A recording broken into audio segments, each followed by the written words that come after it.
Hello everyone, welcome to my YouTube channel study with Faisal. तो कैसे हैं आप सभी? आई होप आप सभी अच्छे होंगे और अपने घरों पर सुरक्षित होंगे। जैसे कि आप सभी जानते हैं, आपके 16 मई से बीएड के एग्ज़ाम स्टार्ट हो गए हैं।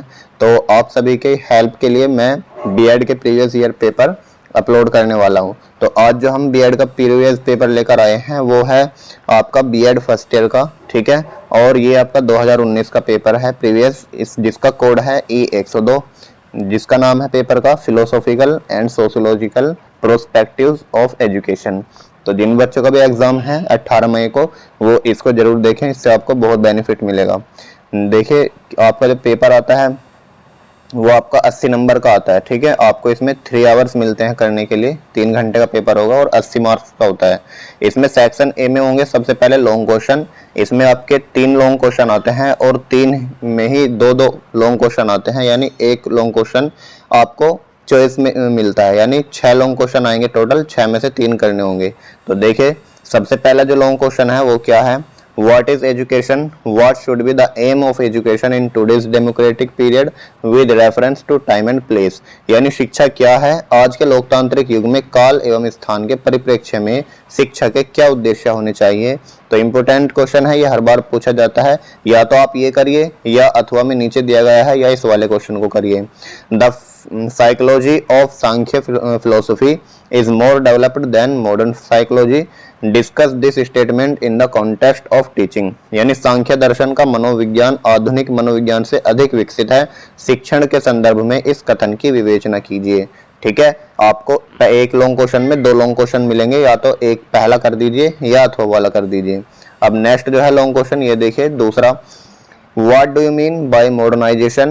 What role education plays in the context of modernization? यानी आधुनिकीकरण से आप क्या समझते हैं और आधुनिकीकरण के संदर्भ में शिक्षा क्या भूमिका अदा करती है। ठीक है, या तो ये करिए या इसके नीचे दिया गया है ये वाला कीजिए। Evaluate the contribution of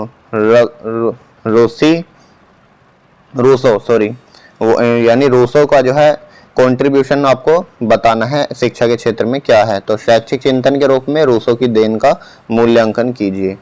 ठीक है, नेक्स्ट जो है और तीसरा long question, in which form should value education be imparted in schools? As a teacher what precautions will you take will giving value education? यानी विद्यालय में मूल्य शिक्षा किस रूप में देनी चाहिए, मूल्य शिक्षा देते समय आप शिक्षक के रूप में क्या सावधानियां बरतेंगे। या तो ये क्वेश्चन कीजिए, इंपॉर्टेंट क्वेश्चन है, और या फिर ये वाला क्वेश्चन कीजिए। What are the main obstacles in the development of national integration? What remedies do you suggest to remove these obstacles for the development of national integration? यानी राष्ट्रीय एकता के विकास में मुख्य बाधक तत्व कौन से हैं, उन बाधाओं को दूर करने एवं राष्ट्रीय एकता के विकास के लिए आप क्या उपाय करेंगे। तो इम्पोर्टेंट है, ये आपको करने हैं। अब देखिए नेक्स्ट जो सेक्शन आता है ये आपका शॉर्ट आंसर टाइप का क्वेश्चन होते हैं। इसमें जो आपके 4 क्वेश्चन आएंगे, ठीक है, 4 लघु क्वेश्चन होते हैं और इसमें आपको 4 करने होंगे, लेकिन आपको 8 क्वेश्चन दिए जाएंगे। देखिए पहला क्वेश्चन है इसमें, write a short note on education as a tripolar. ठीक है, यानी त्रिध्रुवीय प्रक्रिया के रूप में शिक्षा पर एक संक्षिप्त टिप्पणी लिखिए। नेक्स्ट है, right a short note on philosophy and science, यानी दर्शन एवं विज्ञान पर एक संक्षिप्त टिप्पणी लिखिए। तीसरा देखिए, write a short note on education as a means of social welfare, यानी समाज कल्याण के एक साधन के रूप में शिक्षा विषय पर एक संक्षिप्त टिप्पणी लिखिए। चौथा देखिए, what do you mean by good for all, यानी सबके लिए अच्छा से आप क्या समझते हैं। Prove that education is an investment, यानी सिद्ध कीजिए कि शिक्षा एक विनियोग है। नेक्स्ट है, in which form has Shri Aurobindo stabilised man, यानी श्री अरविंद ने मनुष्य को किस रूप में प्रतिष्ठित किया है।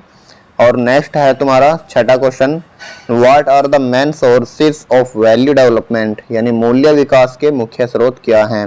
और 7वां क्वेश्चन है, elaborate the role of teachers in the development of national integration, यानी राष्ट्रीय एकता के विकास में शिक्षकों की भूमिका पर विस्तार से प्रकाश डालिए। इंपोर्टेंट है, ठीक है। और जो सेक्शन सी होता है ये आपका अति लघु टाइप का क्वेश्चन होता है। इसमें आपके this section contains A question of 10 parts, यानी इसमें 10 क्वेश्चन दिए गए हैं। आंसर एनी 8, आपको किसी 8 प्रश्न के उत्तर देने हैं। हर एक प्रश्न आपका 2 नंबर का है। ये वेरी शॉर्ट टाइप के क्वेश्चन होते हैं, अति लघु।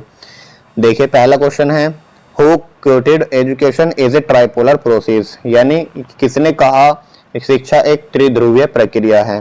ठीक है। नेक्स्ट है, indicate 2 main functions of education, यानी शिक्षा के 2 मुख्य कार्य बताइए, इंपॉर्टेंट है। Who gave concept of negative education, यानी निषेधात्मक शिक्षा का प्रत्यय किसने दिया। Give the full form of NCTE, important है, आपको याद होनी चाहिए। तो एनसीटीई का पूर्ण फुल फॉर्म बतानी है इसमें। और right 2 main characteristics of humanism, यानी मानववाद की 2 प्रमुख विशेषताएं लिखिए। छठा क्वेश्चन है, write 2 effects of industrialisation on Indian society, यानी भारतीय समाज पर औद्योगिकरण के 2 प्रभाव लिखिए। 7वां क्वेश्चन है, give 2 objectives of national adult education programme, यानी NAEP के 2 मुख्य उद्देश्य लिखने हैं आपको। 7वां क्वेश्चन है, write 2 demerits of religious education, यानी धार्मिक शिक्षा के 2 दोष लिखिए। और 9वां क्वेश्चन है, give any 2 hindrances for the education of deprived, यानी वंचित वर्ग की शिक्षा के मार्ग में आने वाले किन्हीं 2 बाधाओं के बारे में बताइए। और 10वां क्वेश्चन है, write name of 2 Indian philosophers, यानी 2 भारतीय दार्शनिकों के नाम लिखिए। तो लिख सकते हैं आप। 10वां क्वेश्चन बहुत इजी है। तो यहाँ पर जो है आपका क्वेश्चन पेपर समाप्त होता है। तो देख सकते हैं आप किस किस टाइप से आपसे क्वेश्चन पूछे गए थे। 2019 का पेपर है ये। ठीक है।